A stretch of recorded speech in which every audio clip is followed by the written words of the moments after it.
church group was gonna meet, and my family from Houston was coming, and we were gonna come out here and eat. So I asked her stupid questions like, have you reserved a big table so that, you know, the group from the church and the family, we can all sit together and whatever, because I told her 2 months ago or 3 months ago, I want nothing to do with anything about a party. I'm over the hill, way, way over the hill, and I'd rather just sit there and listen.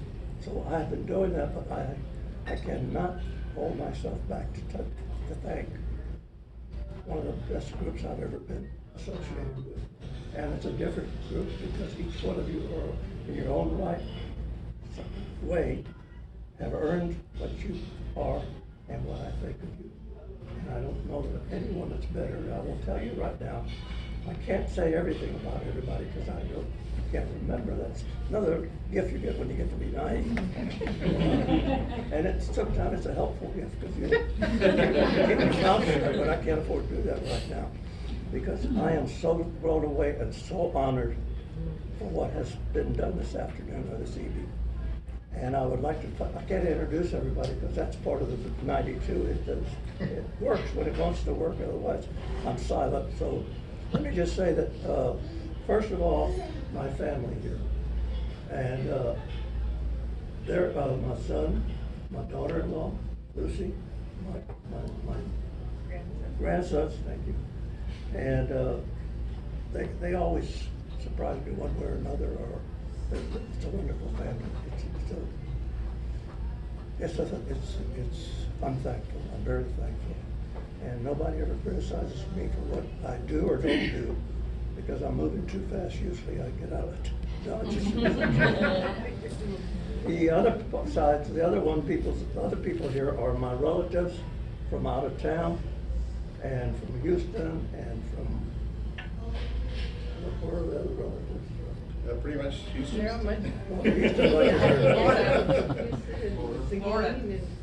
Yes, again, that's what I did. So I'm thankful for that. I'm honored, in fact, that people would take time from their life to come and spend some time with me and my life. I'm very serious about that. It's overwhelming. The group that we have dinner with every Saturday night after church is here. Good job. And I'll ask them to please stand up if they don't mind. You're gonna have all the groups stand. He wants all of the church group to stand up. Everybody stand up. Everybody hear me?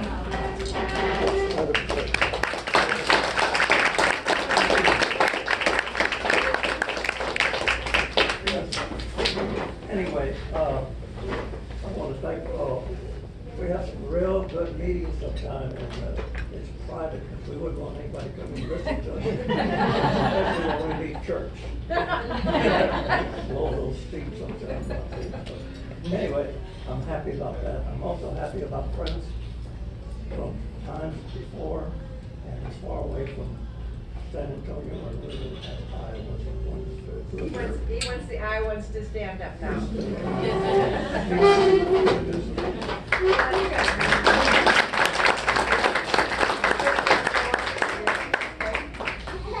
And he's gonna have all your relatives to stand up.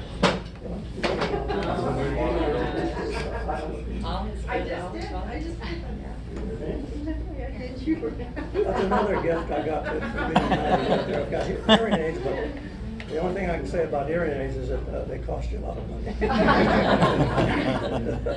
You wear them because you can't hear a thing without them, and what you do hear is usually wrong. So what I was and what I want to be, well, it's gone now. What I'm trying to do is exist and try to get a little bit of my independence back. But that's also taken away from me as you get older. I'm not complaining. I've had a good life. I've enjoyed my life. I've been in trouble quite a few times because I had a big mouth and I used to tell people what I thought. And I got taught that in working in colleges and in university, because if you didn't, the students would take you down and you'd never be able to get up again because they were frank and honest most of the time, unless they were trying to work on a grade. So out of that now, my wife has asked me and I was getting to that. Can all my relatives that are here please Relatives stand up? and extended relatives? Extended relatives, Yay. cousins.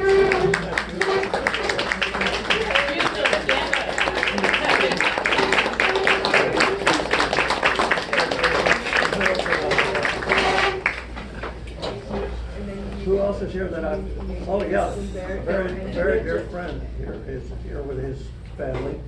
That he and I became friends because he was a trainer in a gym. And I was in pitiful shape because all I ever did was read books and stand before a class or stand before a faculty or whatever. But anyway, I did no exercise whatsoever. He looked at me and he shook his head. He says, "Should we go have coffee or something?" I said, "Can you help me?" He said, "I'll try." So anyway, he got me off he got me on my feet and on my back. And then after we got through there, I was enjoying it so much and feeling so much better. I asked him if he could work overtime or some other time when he wasn't, and come to the house and get busy with my wife. She was a nurse. She walked too much because she always was in the hospital running back and forth. But you know, the rest of it was getting pretty bad. Bridget was,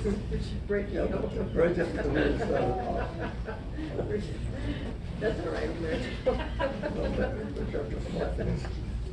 Bridget is an educator, and she's starting out now, and I see great things from Bridget. She's a very dedicated person. She's a person who understands people and looks out for what's right and will speak up if she doesn't think it's right. And you're very lucky if they're going to have a lady like that. It scared me to death, but she does the same thing. So I got used to it. My good friends from Iowa, everybody, I don't know if I've left anybody out. I don't want to leave anybody out here. Just in the 3 girls beside your parties. Well, that's Tina, Melinda, and Mel. And Monica. And Monica. Monica, yes, Monica. And many of you that are here tonight were Albert's oldest son, who is here tonight with us. He is in the military right now. He came right out of the University of Okie from You're getting special treatment, Albie. Albie flew in. he's in the Air Force, and he's in a very Because he's in I'm not going to tell him the name because most of its time is classified, but anyway, he's in a very proper and very needed field, and everything he does is for him to know and for us to just wonder. We don't want to get shot, Tom. But- We don't want to get shot. We don't want to get shot. So you're saying he's not peeling potatoes?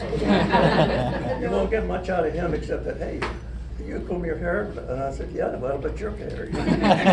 Anyway, the last thing I want to say is I can't thank you people enough. I'm honored. The group from the church, most of them are ladies, and I'm very proud of that. But I've never had a group of ladies that were so helpful that I consider them my dear friends, because this wheelchair she can't be pushing it all the time. If I get up, then they have to pick me up from the ground, and that's a pretty rough time to do. But they would help me in the chair, out of the chair, get in the car, get out of the car, or when I want to go somewhere with a cane, they're right there, watching to make sure I don't fall. And then we're good friends too. We say it takes a village to raise Tom, right? Very well put, but anyway, that's about all I want to say. I've said enough, but I could say a lot more, but you know. We're ready. Thank you very much.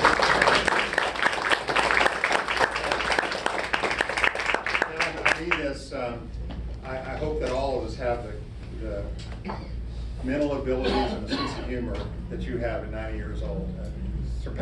You surpass most of us now.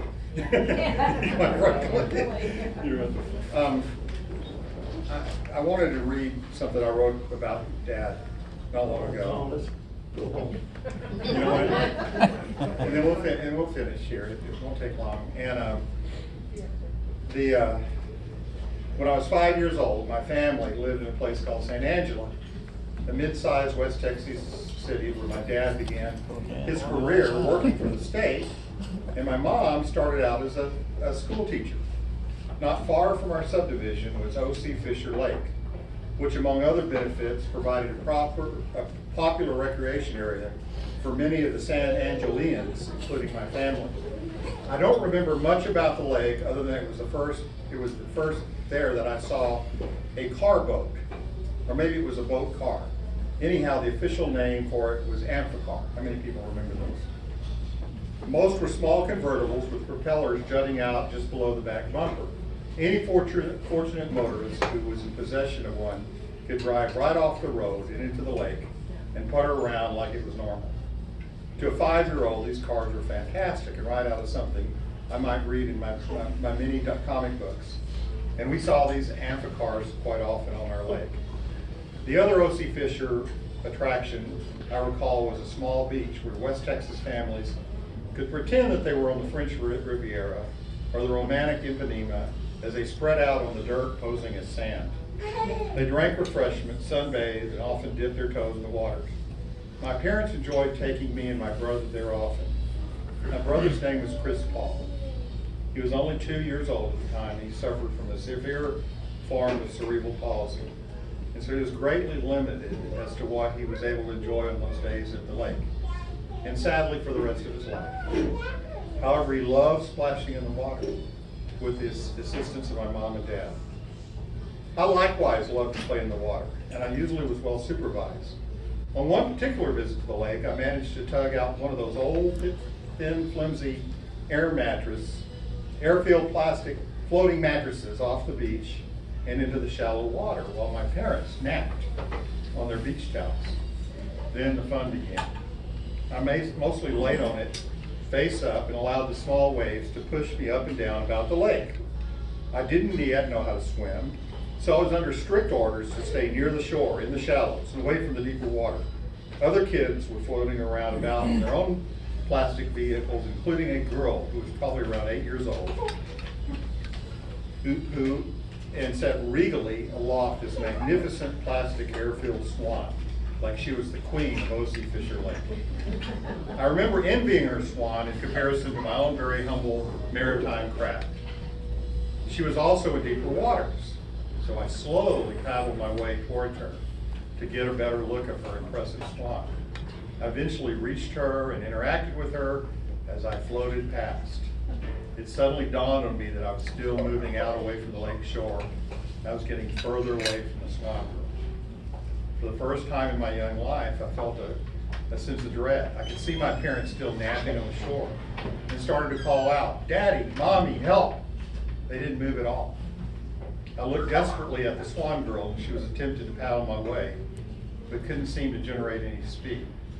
So I floated and I yelled. I started to panic as I saw my parents becoming visibly smaller on the beach. I was well on my way to the center of the lake. Did I mention that I didn't know how to swim and how incredibly flimsy my mattress was? I now clung to it for dear life. Suddenly I could hear my parents yelling and screaming, and they seemed very far off. My father leapt in the water and swam as hard and as fast as he could towards me, all the while yelling, "Hang on, Tommy, please hang on. I'm coming, I'm coming." I remember being terrified, but I could see my father coming closer and it gave me hope. Finally, in what seemed to be an eternity, my father reached my craft, grasped onto me, and collapsed across the mattress while he struggled to regain his breath. As he recovered his strength, he managed us back to the shore into the arms of my crying mother. In later years, he admitted that his swim to rescue me was the most exhausting physical exertion that he had ever experienced in his entire life. And this from a man not long out of the military and duty in the Korean War. When I read Jesus praying, "My Father who art in heaven," I can't help but think of my earthly father and how many times he has come to rescue me as if no one or nothing else mattered to him apart from his son's well-being. I also observed him pour his life, energy, and resources exhaustedly into my severely disabled brother with little regard for his own comfort, convenience, and life circumstance. As a father myself, I find his example almost impossible to emulate, even with my own beloved sons. In Matthew 7:11, Jesus says, "If you then, who are evil, know how to give good gifts to your children, how much more will your Father who is in heaven give good gifts to those who ask him? My Father's never seemed very evil to me, but like all of us, he's flawed. And Jesus' point here being that if you can trust a flawed person, then how much more can you trust your perfect Father in heaven, who desires to give good gifts to his children? My brother died in 1994. He was physically incapacitated all his life. However, he would laugh in glee every time our father came into his sight. He adored his flawed dad, as do I. Thank you.